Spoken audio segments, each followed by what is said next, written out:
Gak hanya di Jakarta, sudah berhari-hari cuaca panas ekstrim melanda Indonesia. Tapi nyatanya gelombang panas sebenarnya tidak hanya terjadi di tanah air, tapi hampir di semua belahan negara di dunia. Suhu panas ekstrim membuat ribuan orang tewas setiap tahunnya. Ngerasa kegerahan nggak akhir-akhir ini? Apalagi kalau ada di luar ruangan.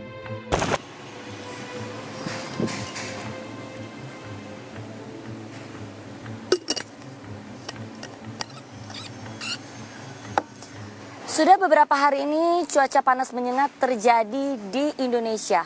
Di Jakarta suhunya 36 derajat, tapi kayak 40 derajat.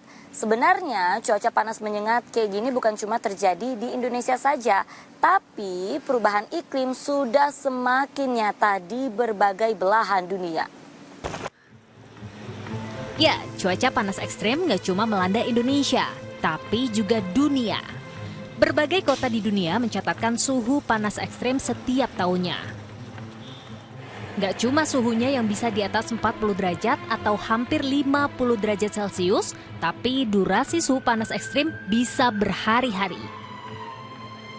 Studi terbaru dari World Weather Attribution dan Lembaga Riset Iklim Amerika Serikat mengungkap, jumlah hari dengan suhu panas ekstrem berbahaya terus meningkat setiap tahunnya. Lembaga itu juga menghitung berapa banyak hari panas ekstrim yang dialami lebih dari 200 negara di dunia sejak 10 tahun yang lalu. Hasilnya, sejak tahun 2015, dunia sudah mengalami rata-rata tambahan 11 hari super panas. Hasil itu bisa berdampak pada angka kematian akibat panas ekstrim. Saat ini tercatat ribuan orang meninggal dunia akibat gelombang panas setiap tahunnya. And on a global average, we see 11 more hot days today than we would have 10 years ago.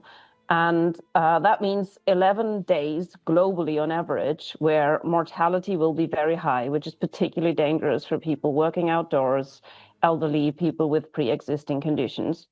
10 tahun yang lalu saat konferensi perubahan iklim di Paris, para pemimpin dunia bersepakat untuk menahan laju kenaikan suhu bumi sampai 4 derajat Celcius. Karena bila tidak ditekan, hari-hari panas di bumi akan terus meningkat. Saat ini rata-rata ada 114 hari super panas setiap tahunnya di bumi. Tak hanya dampak kematian, suhu panas ekstrim juga berdampak pada negara-negara kepulauan kecil di Pasifik dan negara tropis, yang jumlah hari super panas bertambah drastis.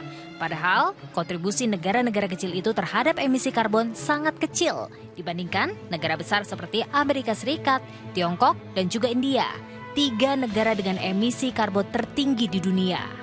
Emisi karbon berdampak pada kita, tak hanya gelombang panas, perubahan iklim bisa memicu berbagai bencana alam. Tim Liputan CTV melaporkan.